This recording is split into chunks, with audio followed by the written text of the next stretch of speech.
Hello నమస్తే, welcome to ANN Telugu. నేను మీ Anil. BRS party senior నేత నర్సంపేట మాజీ ఎమ్మెల్యే పెద్ది సుదర్శన్ రెడ్డి గారు ఇటీవల కాలం చేసిన విషయం మనందరూ తెలిసిందే. ఆయన మరణంతో ఉమ్మడి వరంగల్ జిల్లా ప్రాంత ప్రజలే కాకుండా బీఆర్ఎస్ పార్టీ శ్రేణులు, బీఆర్ఎస్ పార్టీ కార్యకర్తలతో పాటు తెలంగాణలో చాలామందికి కూడా ఆయన మరణం పట్ల చాలా తమ ఆవేదనను, బాధ వ్యక్తం చేయడం జరిగింది. ఎందుకంటే పెద్ది సుదర్శన్ రెడ్డి గారు గతంలో చూసుకుంటే కొంతమంది మాత్రమే తెలుసు. అంటే రాజకీయాల్లో ఉన్నటువంటి వాళ్ళకి తెలుసు, అదేవిధంగా నర్సంపేట ప్రజలకు తెలుసు. ఇంకొంచెం ఎందుకంటే అప్పుడు ఉద్యమ సమయంలో ఉమ్మడి వరంగల్ జిల్లా వరకు చేసింది కాబట్టి ఆ ఉమ్మడి వరంగల్ జిల్లా వరకు మాత్రమే తెలుసు. తెలంగాణలో తెలిస్తే అక్కడక్కడ రాజకీయ నాయకులకు మాత్రమే ఆయన పేరు సుపరిచితం. చాలామందికి కూడా తెలియదు, ఉద్యమకారుడుగా కూడా చాలామందికి తెలియదు. అయితే మొన్న ఆయన కాలం చేసిన తర్వాత ఆయన చూడడానికి కొన్ని లక్షల మంది ప్రజలు వెళ్ళడం జరిగింది అంత్యక్రియలకి. అప్పుడు ఆయన గురించి, ఆయన విలువ అందరూ కూడా తెలిసి వచ్చింది. అంటే కేవలం ఆయన బీఆర్ఎస్ పార్టీకి చెందినటువంటి వ్యక్తి అయినప్పటికీ కూడా రాష్ట్రంలోని చాలామంది ప్రజలు బాధపడ్డారు ఆయన మరణం పట్ల. అరే, ఇంత మంచి నాయకుడా, అంటే రాజకీయ నాయకులు ఇలా కూడా ఉంటారా? అంటే ఒక ముఖ్యమంత్రి స్థాయిలో చనిపోతే ఏ విధంగా వస్తారో, ఒక కాన్స్టిట్యున్సీకి ఎమ్మెల్యే చనిపోతే అంతమంది రావడం జరిగింది. అది కూడా కేవలం ఒకే ఒక్కసారి ఆయన ఎమ్మెల్యేగా గెలిచిండు నర్సంపేట నుండి. ఏదో ఒక 3-4 సార్లు చేసి ఒక మంత్రి చేసిన వ్యక్తి కూడా కాదు, ఒకే ఒక్కసారి చేసిండు ఎమ్మెల్యేగా. అయినా కూడా అంతమంది వచ్చారంటే ఆ మనిషి పట్ల ఉన్నటువంటి గౌరవం, ఆ మనిషి చేసినటువంటి సేవలు. ముఖ్యంగా టీఆర్ఎస్ పార్టీ పెట్టినప్పటి నుండి ఇప్పటి వరకు కేసీఆర్తో ఉన్నటువంటి వ్యక్తి, ఏకైక వ్యక్తి పెద్ది గారే. ఆ మిగతా కుటుంబ సభ్యులు కూడా మధ్యలో వచ్చిన వారే, ఇంక్లూడింగ్ కేటీఆర్ కావచ్చు, కవిత కావచ్చు, మధ్యలో వచ్చిన వాళ్ళే. టీఆర్ఎస్ పార్టీ 2001 పెట్టినప్పటి నుండి, అప్పుడు చాలా యంగ్ ఆయన, అప్పటి నుండి చనిపోయేంత వరకు కూడా ఆయన గులాబీ జెండా మాత్రమే మోయడం జరిగింది. అయినప్పటికీ తెలంగాణలోని అన్ని పార్టీల వాళ్ళు ఆయన మరణం తర్వాత ఆయన గురించి తెలుసుకొని, అరే ఇంత మంచి నాయకుడా, ఒక నాయకుడు చనిపోతే ఒక నాయకుడి గురించి ఇంతమంది వస్తారని చెప్పేసి అనుకున్నారు. సో కేసీఆర్కి చాలా అత్యంత సన్నిహితుడు, కేసీఆర్తోనే ఉన్నాడు. ఎందుకంటే ఆయన పార్టీ పెట్టినప్పుడు కేసీఆర్ 2001లో చాలామంది ఉండే ఇప్పుడు పెద్దలు, ఇప్పుడు తర్వాత వేరే వేరే పార్టీకి వెళ్ళిపోయారు. ఏదో ఒక గొడవతోని ఈయన కేసీఆర్ కొంతమంది బయటకు పంపించేస్తే కొందరు కేసీఆర్తో పుస్తకలేక బయటకు వెళ్ళిన వాళ్ళు చాలామంది ఉన్నారు. కానీ అప్పటి నుండి ఇప్పటి వరకు కేసీఆర్తోనే వెంట నడిచిండు పెద్ది గారు. పెద్ది సుదర్శన్ రెడ్డి పెళ్ళి కూడా కేసీఆర్ ఆధ్వర్యంలో జరిగిందంటే అర్థం చేసుకోండి. కేసీఆర్ కుటుంబానికి పెద్ది అంటే ఎంత ఇష్టం అనేది మనం అర్థం చేసుకోవచ్చు. సో ఆయన కాలం చేసిన తర్వాత బీఆర్ఎస్ పార్టీకి ఒక తీర పెద్ద లోటు అని చెప్పుకోవాలి. ముఖ్యంగా కేసీఆర్కి ఒక మంచి స్నేహితుడు అనుకోవాలా, లేదంటే ఒక మంచి ఆప్తుడు అనుకోవాలా, ఆయన నమ్మిన బంటు అనుకోవాలా, ఒక వ్యక్తి అయితే దూరం అయిపోయాడు కేసీఆర్ గారికి.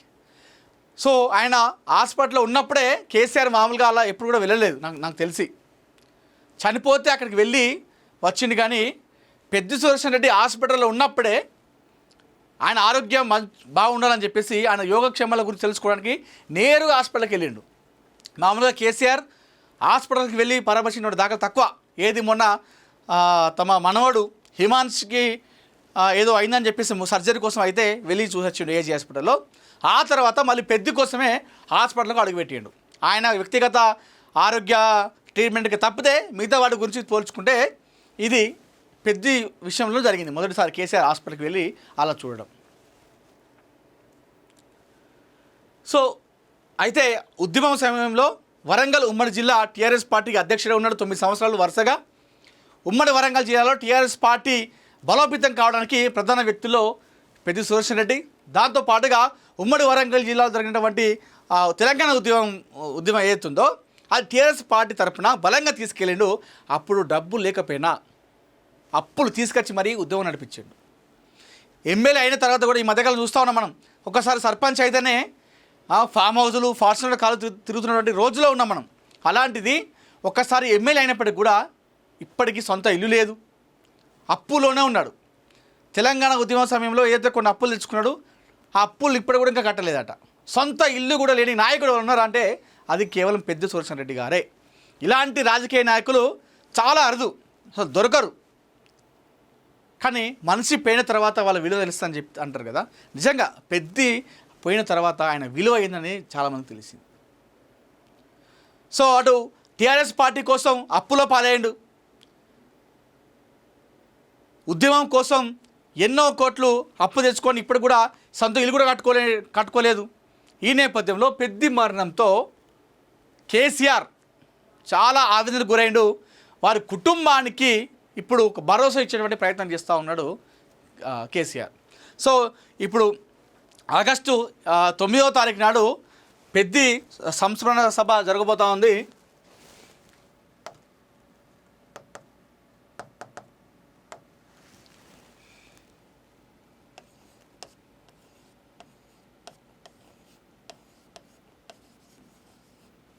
సో ఈ సంస్మరణ సభ జరుగుతూ ఉంది ఈ ఆగస్టు 9వ నాడు.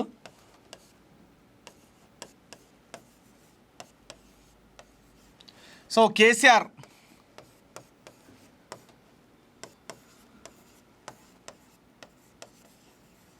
నర్సంపేటకి వెళ్తున్నాడు, ఆ సభలో పాల్గొంటున్నాడు. కేసీఆర్ స్వయంగా వెళ్తూ ఉన్నాడు. దాంతోపాటుగా ఆయన ఆ కుటుంబానికి ఆర్థిక సహాయం, మొన్న ఏదో ఒక ప్రకటన వచ్చింది, 10 కోట్ల రూపాయల వరకు ఇద్దరు పిల్లల పేరిట పిల్లల చదువు, అదేవిధంగా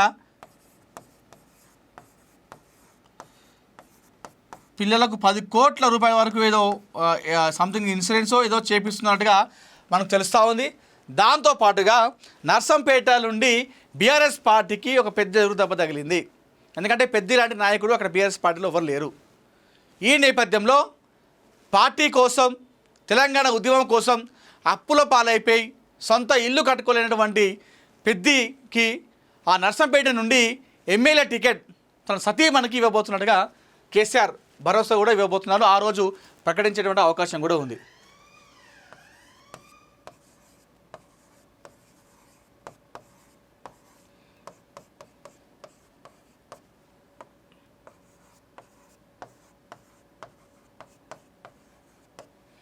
సో ఇది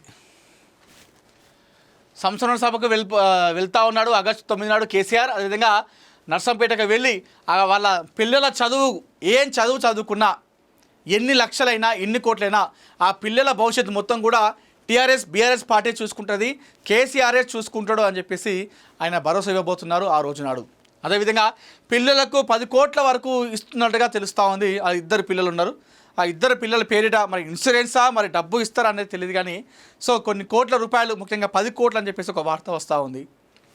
దాంతోపాటుగా నర్సంపేట నుండి వచ్చేటువంటి సార్వత్రిక ఎన్నికల్లో 2028 సంవత్సరంలో నర్సంపేట నుండి ఎమ్మెల్యేగా పెద్ది సుదర్శన్ రెడ్డి సతీమణికే ఎమ్మెల్యే టికెట్ ఇవ్వబోతున్నట్టుగా తెలుస్తూ ఉంది.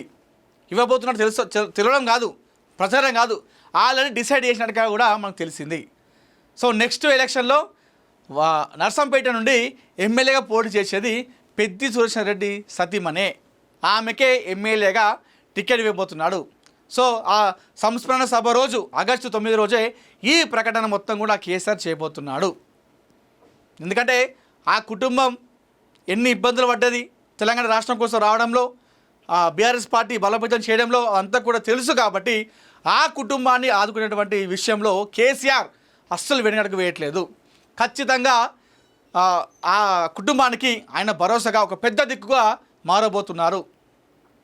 చాలామంది కూడా అనుకున్నారు, అయ్యో పెద్ది ఎన్నో అప్పుల్లో ఉన్నాడు, సొంత ఇల్లు కూడా లేనప్పటికీ కూడా మనిషి ఉంటే అది వేరే ఉండు, కానీ ఇప్పుడు పెద్దే లేడు, ఇప్పుడు వాళ్ళ కుటుంబానికి దిక్కెవరు, కుటుంబం అప్పుల పాలైంది, ఇద్దరు చిన్నపిల్లలు, వాళ్ళ చదువులు ఎట్లా, సొంత ఇల్లు కూడా లేదు అని చెప్పేసి చాలామంది అనుకున్నటువంటి నేపథ్యంలో కేసీఆర్ నేనున్నానంటూ ముందుకు రావడం జరిగింది. సో తమ పార్టీ తరఫున కార్యకర్తలకు, నాయకులకు ఏమైనా ఇబ్బంది అవుతే మేమున్నామంటూ కేసీఆర్ వస్తూ ఇది ఎంతోమందికి భరోసాను కూడా ఇచ్చినట్టు అయింది. సో ఇప్పుడు పెద్ది సురేష్ రెడ్డి కుటుంబానికి ఆయన భరోసా ఇవ్వబోతున్నారు. ఆగస్టు 9వ తేదీ నాడు ఆయన నరసంపేటకి వెళ్ళి ఆయన సంస్మరణ సభలో పాల్గొని తన సతీమణికి పెద్ది సతీమణికి ఎమ్మెల్యే టికెట్ కూడా డిసైడ్ చేయబోతున్నాడు. అదే రోజు ప్రకటించబోతున్నాడు. ఖచ్చితంగా ఆమెకే టికెట్ ఇస్తా అని చెప్పేసి, అదేవిధంగా పిల్లల భవిష్యత్తు మొత్తం కూడా మేమే భరిస్తాం, మా పార్టీ భరిస్తా అని చెప్పేసి అది కూడా ప్రకటన ఇవ్వబోతున్నారు. ఆ పిల్లల చదువు ఏం చదువుకున్నా ఎంత పెద్ద చదువులకైనా మేము చదివిస్తామని చెప్పేసి చెప్పబోతున్నారు. అదేవిధంగా ఆ పిల్లలకు కొన్ని కోట్ల రూపాయల డబ్బులు కూడా ఇవ్వబోతున్నారు తెలుస్తూ ఉంది. అదేవిధంగా ఆ కుటుంబానికి సంబంధించిన అప్పులన్నీ ఏమున్నా కూడా ఆ అప్పులు మొత్తం కూడా తీరుస్తే విధంగా టీఆర్ఎస్ పార్టీ కేసీఆర్ అయితే అడుగులు వేస్తూ ఉన్నాడు. ఇప్పటి వరకు వాళ్ళు ఎన్ని కోట్ల అప్పు ఉన్నారు, ఉద్యమం కోసం ఏమేమి అప్పులు ఉన్నారో ఆ అప్పులు మొత్తం కూడా తెలుసుకొని ఆ అప్పులు కూడా మొత్తం కట్టే విధంగా, ఎందుకంటే మనిషి పోయిన తర్వాత ఒక ఆడమే దిక్కు, పెద్ద దిక్కు, ఇద్దరు చిన్నపిల్లలు చాలామంది కూడా ముందుకు రారు. వాళ్ళు అడిగేటువంటి అవకాశం ఉండదు. పాపం వాళ్ళ మనిషే లేడు, ఆమె డబ్బులు ఎక్కువ ఇస్తా అని చెప్పేసి కొంతమంది అడుగుతారు, కొంతమంది అడగరు. కానీ అడగకపోతే ఆడ పెద్ది అన్ని కోట్ల అప్పు తీసుకొచ్చాడు, ఆయన ఆత్మ శాంతించదు. సో ఆ విషయంలో పెద్ది ఎన్ని కోట్లు అప్పు చేసినా కూడా ఆ అప్పులు మొత్తం తీరుస్తాం, ఆయన ఆత్మ శాంతి కలగాలి అని చెప్పేసి బీఆర్ఎస్ పార్టీకి ముందుగా అడుగులు వేసి కేసీఆర్ ఆగస్టు 9 నాడు మొత్తం కూడా ప్రకటన అయితే చేయబోతున్నారు. సో పెద్ది కుటుంబానికి ఒక భరోసాగా, ఒక పెద్ద దిక్కుగా కేసీఆర్ ఉండబోతున్నాడు. వారి కుటుంబానికి ఏమేమి ఆర్థిక సమస్యలు ఉన్నాయో ఆ సమస్యలన్నీ కూడా ఆయనే తీర్చబోతున్నాడు. సో నర్సంపేట నుండి పెద్ది సతీమణినే ఎమ్మెల్యేగా బరిలో దింపబోతున్నాడు. ఇది నర్సంపేట ప్రజలకు, అదేవిధంగా ఆ పార్టీకి కూడా ఇది ఒక చాలా మంచి శుభపరిణామంగా మనం చెప్పుకోవచ్చు.